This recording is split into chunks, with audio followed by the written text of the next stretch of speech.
Alright, hello everyone, welcome back, and we are closing to the Detroit megacity, so let's go. Yep, I need those.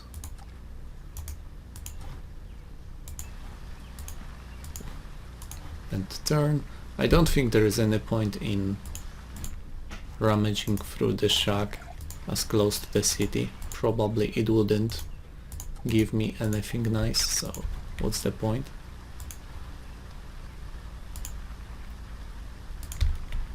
I'm not scavenging because so close to the city. I think there was even an info that not much would be found here, so what's the point? Okay. You hear them before you see them. People, lots of them. Pushing branches aside, you are presented with the city you saw from afar, a hybrid between shantytown, refugee camp, and RV park skirts the massive walls to the city. Everywhere you look, people navigate the winding, muddy roads, carrying supplies, patching holes in shelters, or arguing over property. Smoke from 1,000 camp stoves and buyer fires trail upward, and the scent of cooked food eclipses a gurgling from your stomach. Nari and I don't like this word really. Nari and I pays any attention to you. Just one of dozens of ragtag corpses shuffling in from the wasteland. Beggars, customers, hopefuls, prey. Welcome to the MC's sprawl. What do we have here? Weak plastic bag, but medium length. I have plethora of it. And here, Corna-Cola butt. Navigating the twisty maze of shacks and tarp shelters, Detroit's massive walls stand as a constant backdrop to the east. Easily half a dozen stories high and probably almost as thick, the city walls are an impressive sight to behold. Armed towers, bristling with surveillance arrays, stand at regular intervals, keeping watch over the sprawl and likely the city within. Before you, giant windscreens on 3 gatehouses flash instructions about pass requirements and threat levels, as flocks of people stream into and out of the gates. You take your place in line on the right, with the others entering the city. When you reach the front of the line, a sinking feeling overcomes you. Heavily armed guards in full combat armor are checking attendees with some sort of scanning device. You're pretty sure that whatever these other folks have to get in, you're missing it. When it's your turn, the guard stops you and turns to a monitor installed in the wall. A message reads, "Device not detected. Entrance denied." With the efficiency and compassion of an assembly line worker, he directs you away from the line, back outside. Unfortunately, getting entrance to the city may be trickier than just showing up. Back outside, you cross the muddy square and stop to survey the area. Where do you go now? Would anyone in Sprawl know about the cryo facility? You are startled when you notice a man has been watching you. He's wearing a long brown coat and matching hat and is leaning on a walking stick. From the distance you can almost see the glint of his eyes below the tribulous brim, though it's probably just your imagination. He takes his time approaching you, and as he nears, you notice there is heavy maquillage on his face. It reminds you of one of those old portraits you'd see in a history textbook. "Folks call me Hatter," he says matter-of-factly. "I think we may be able to help each other. Come with me." Hatter's office is in the husk of one of those flaphouse hotels you'd see crammed between high-rises in a busy city. It even has the old marquee hanging precariously from the cornerstones. Several floors up, armed guards watch over the streets from missing sections of the building. Hatter acknowledges the man at the door and leads you through a surprisingly clean lobby to an old-fashioned elevator. "I have a client," he starts, pausing from the cage to rattle shut, who collects heirlooms. He speaks louder over the motor. He compensates well enough, in fact, that I'd be willing to part with a DMC visitor's pass in exchange. The elevator clanks to a halt and the door rattles open, revealing a dark room, lit by video screens and old lamps. Stepping on the elevator, it feels like you have walked into a control center built into an antique store. Bubbles and relics crowd the walls and tabletops, while video screens and computer console cast a blush tint on a handful of armed guards.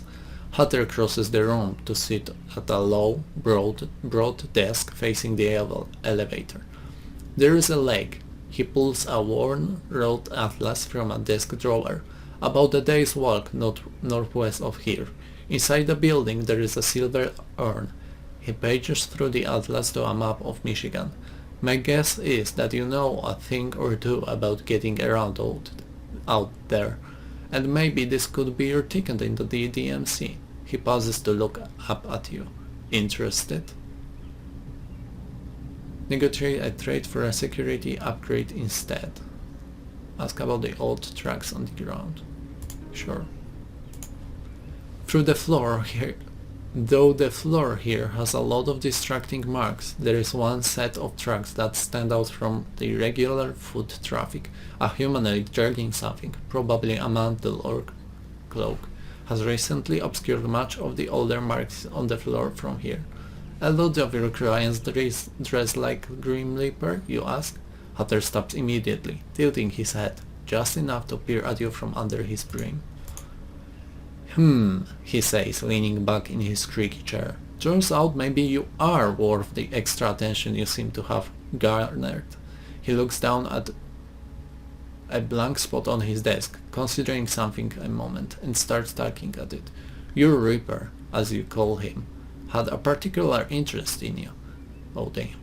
He leans forward and starts interacting with his security console.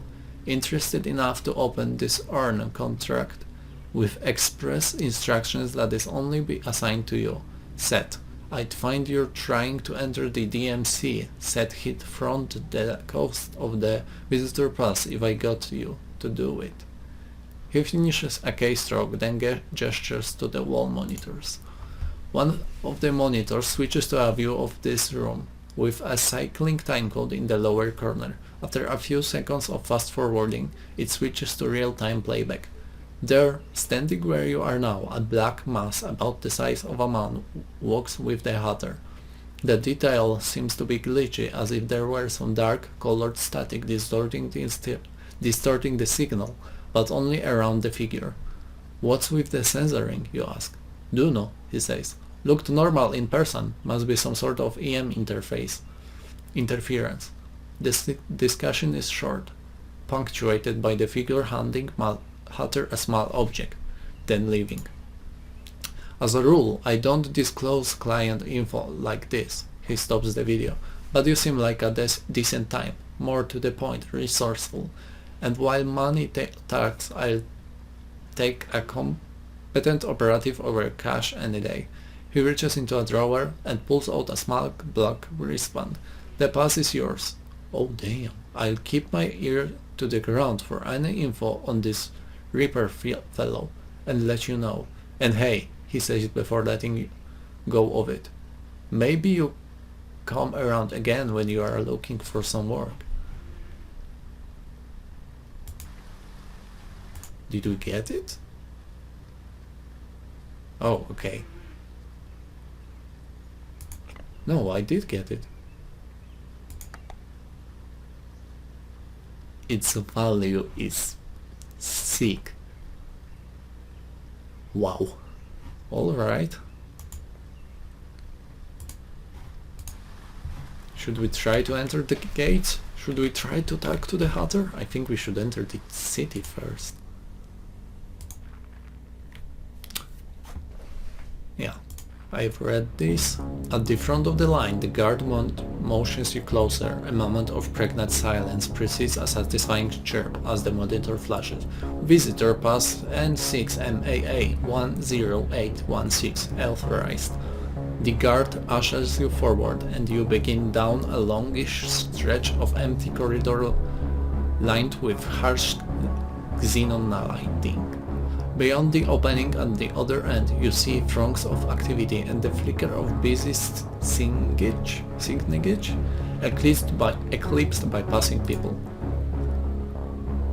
Wait, what? Oh. Damn. Red Gnome Health Clinic, Detroit Saving Banks. Detroit Saving Bank turns out to be a surprisingly tricky business to find. It has a presence for certain. Self-service terminals are near ubiquitous, winking at passers-by from countertops or ad walls and alcoves. But there is little more to these terminals than signage, lights and a screen. There doesn't even appear to be a place to dispense cash, nor insert a card. After a bit of walking, though, you eventually find a Detroit Saving Bank micro branch with more than a screen. You're outside the Detroit Saving Bank's 11 micro branch. A secure climate-controlled booth, slightly larger than a covered bus stop, sits on the sidewalk. It has the requisite self-service terminal on the exterior, but looking through the transparent wall there is an actual human teller inside. Look for a junction box. No. HVAC intake. Really? No. You pull the transparent door open and step through. Inside you're greeted with bright colored light and dry tepid air. The teller, a presentable looking young woman with straight brown, looks up from the deck. Hello, she says. Is there anything with which I can assist you today? What?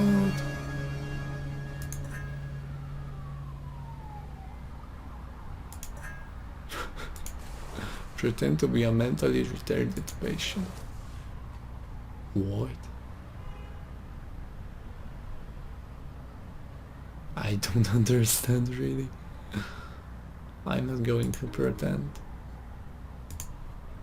You begin explaining your situation, starting with this cryo facility, your amnesia and the clues you followed to reach this point.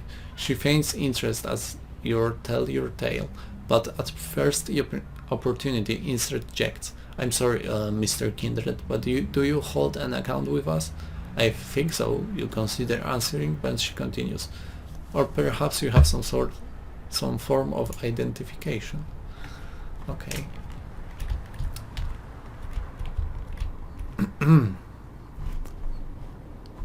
Let's go to this Concrete Forest APTS. Arriving at Concrete Forest Apartments, you immediately see the resemblance. Towering structures stand at regular intervals, like giant artificial trees. Crisscrossing laundry lines, string lights, and contra-code balcony modifications complete the illusion. Below the ground is an organic patchwork of community gardens and trash heaps, gutted husks of cars and playgrounds, those who call the forest home, and those who sleep in its shadow. It feels a bit like a street fair collided with a refugee camp in the ghetto. You step into the block and start looking around. There is a canteen truck strategically positioned curbside near the mine walk. People are lined up at the illuminated side window, and a mixture of steam and smoke stream from its opening. Nearby, music booms from the crowd, from where a crowd has gathered. It's all bobbing shoulders and legs from here, but you see a car's hatchback sticking up from near the center. One of the tower has a C-store at ground level, alone and only few are inside, but it doesn't seem very popular. And there is the ubiquitous knock-off vendor barking at passers-by. Check out canteen track, check out C-store, check out the crowd. Let's check out the crowd. The sidewalk is vibrating with bass as you approach, and the scene begins to make a bit more sense. A wide-body metallic red hatchback is parked near the center, its doors and hatch wide open to expose an array of lights, speakers and subs. You can almost feel the air move in time with the beat. Meanwhile, b-boys? Bad boys? are taking turns, mixing moves and styles. Please, I have no idea what b-boys is. And styles both familiar and strange. It astounds you how the human body can do those things, how humans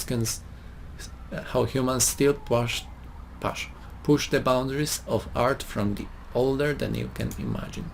The high positive energy feels so foreign after days in the wild. Everything out there seems to be forgotten in hot bath of sound and energy. You stick around a few more moments soaking up raw culture, then turn back to matters at hand. Let's go to the C-store. In major towers like this, you'll find a convenience store on ground level, like what one, find the gas station, junk foods. Start shopping. I can't sell items here. Well, if I can't sell items here, then what's the point? Let's go to the canteen track. As you get closer, you smell fried food. You catch an unfamiliar savory scent.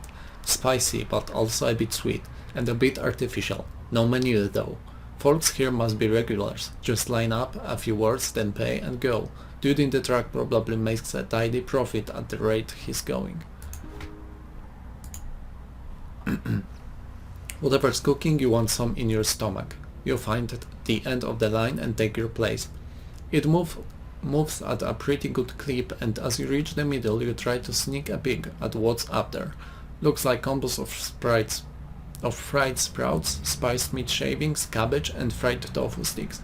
As you reach the counter, you notice the shaved meat comes from a vertical rotisserie of molded meat. However, there is also a real animal of some sort roasting back there. You what you want? Truck guy's already looking impatient. Ask about the roast. What's with the rolls? Truck rabbit, he says before you finish, then sensing your confusion, catch of the day in enunciate syllables. So much for licensed food provider, it seems. Never mind. You shake your head and back away. The truck guy's eyes have some choice words for you, but he just lets out an whatever, what you want, as he turns to the next patron. Let's leave. Oh my god, so much speaking. Let's go to the Red Gnome now. Red Gnome is an exception in an already exceptional city.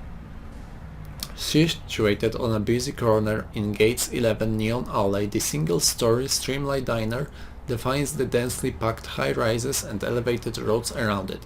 In fact, several adjoining buildings seem to grow over the diner, using the precious space above its roof. It seems almost untouchable in an otherwise claustrophobic warren of glittering skyscrapers and patchwork overpasses. Even before entering, you get the sense that there is something unusual about the place. For one thing, despite a prodigious amount of tagging on every surface, the diner is left unarmed, as if those around here know better to try. However, that ominous thought doesn't seem to deter anyone's hunger. A land slinks from a take-out window under a sign, "Real soul food, real meat." Enter the Red Gnome. I don't have the money, but let's read it. Pushing through the stainless steel door, a yash of warm, greasy air fills your nose. replacing the damp coolness from outside. Your stomach urges almost instantly, in anticipation of whatever you smell on the grill. The decor is somewhat less inviting, however. Despite a number of lights, most of them seem incapable of dispelling the dimness in space, and sepia-stained curio along the walls seem to capture more of the creepy awkwardness of the diner's history than nostalgia. Padded stools line the long countertop, and booths run the length of the outer wall, sporting ripped I don't actually know how to read that one. Vinyl benches, a stark pattern of 1-inch tiles dots the floor. Not surprising in retrospect that take-out line was so long. Still, an open seat and a warm meal are promised land compared to eating condensed soup in the rain. You shove your stuff into an empty booth and start paging through the laminated menu. We have no money. On second thought, maybe you aren't so hungry, you'll back into the streets. How do I make money? That's the problem. Health clinic. Hungary Health Clinic is a pretty busy spot. Its proximity to Gate 11 and its mercenary attitude toward clientele ensures that it has a steady stream of business, from both inside the DNC and Stroll. The Double H, as it's often called, offers a wide spectrum of health services. Those include diagnostics, cleaning and dressing of wounds, therapeutics, including nanorobotics, suspension treatments, and prescription drugs. There is also an on-site augmentation clinic where patients can elect for prosthetic enhancements. These highly desired services might require special permits in addition to the significant price tags. Whoa, let me drink something, guys.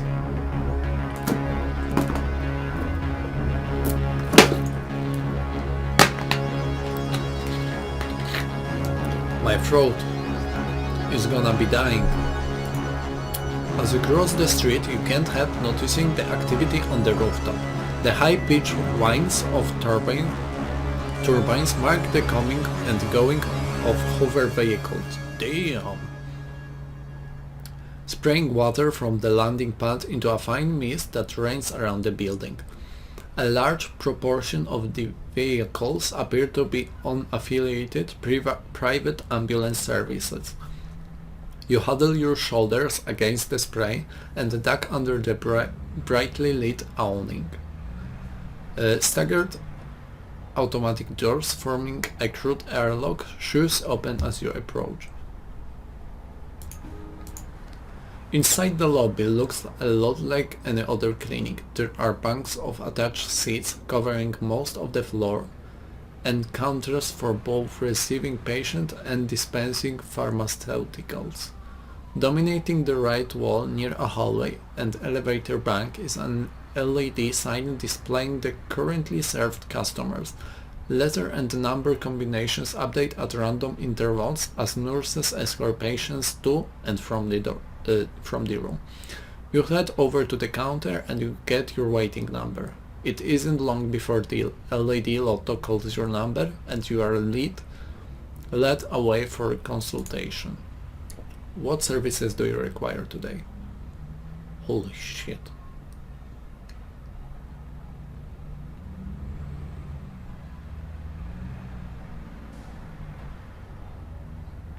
Expensive.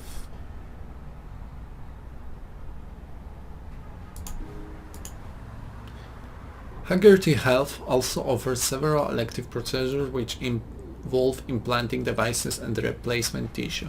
Before receiving any such procedure, the patient must undergo preliminary testing for eligibility, as not all patients are good candidates for synthetic implantation of augmentation surgeries. Some procedures will require additional testing and in some cases special permits or authorization.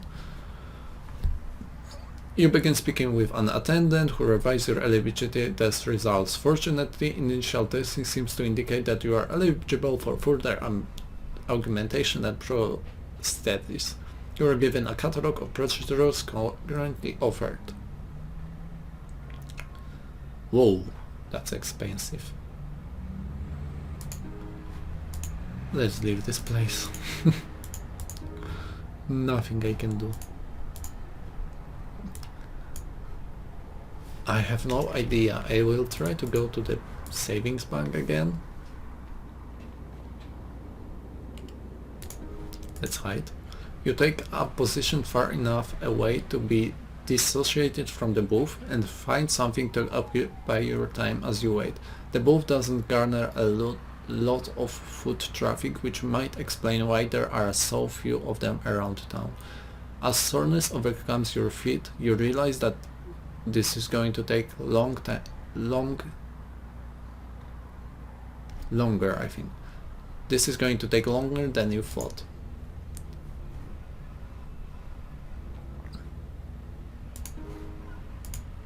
Climate control means that these things intake some place, finding an option. If she leaves though, it will be to await a technician, so your window of your opportunity will be short. I have no idea what I'm doing, but let's try it. What can happen? We will die, most likely. Grabbing a couple of posters from a nearby wall, you nonchalantly place them on the side of the booth, over the HVAC intake. Given the number of posters slapped on all surfaces around this part of town, nobody seems to pay you any mind. There is a slight fluttering as the last poster buffets in the draft, but you smooth it out and you hear a change in the fan pitch. Over the next several minutes you notice the booth starts fogging up and the teller makes a phone call. She gathers some things, exits the front door and locks it behind her. Now is your chance. You're outside. Let's lockpick. Under normal circumstances, picking a lock in plain view on some busy sidewalk is a dumb move. Under these circumstances, it still is. You work your magic with the lock, but by the time you're seated on the terminal, someone outside is already on their mobile, probably talking to the police. There's no sign of the teller yet, but you're betting your time here is limited. Damn that good Samaritan. Let's hack it. Despite the level of physical security banks typically employ, you're happy to see that bank continues to use updated software on their teller terminals. It takes some time to familiarize yourself with the system. Opaque acronyms litter the interface and nothing but trial and error eventually lead you to the client services menu. Movement outside catches your eye and it appears multiple witnesses are gathering around, exchanges expressions of shock. Look up the cryo account. Shuddering at the painful interface, you just decide to go straight to the source and run DB query on the account. Better banking, checking out account, McLean call, concrete forest apartment. Well, that probably explains why your cryo visit come to such an abrupt stop.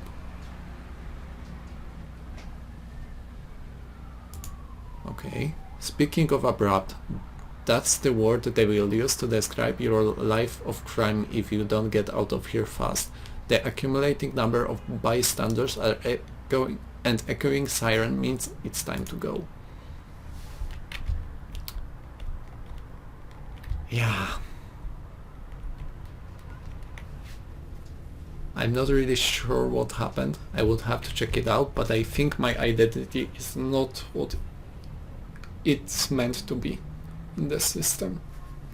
Let's go back here.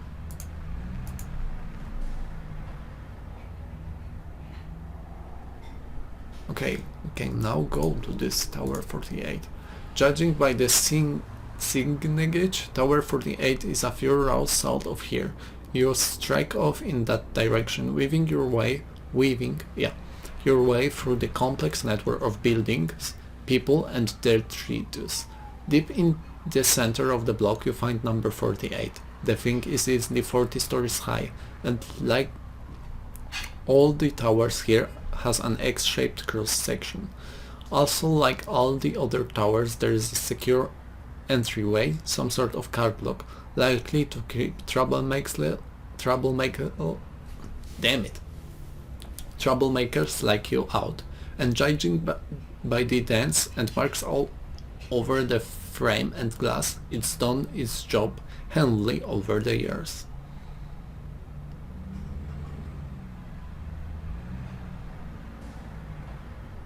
Well guys, I think this will be a great way to start this episode. We will try to break into this tower on our next playthrough. This is heading into a very interesting direction. I think this game will this is so cool. I really expected only survival, but this changes into like a criminal, maybe not criminal, but into a like secret mystery game also, which is great. Who's the Hatter? What does he want? Who's the Reaper? Why does he want? What does he want with us? Well, I love it.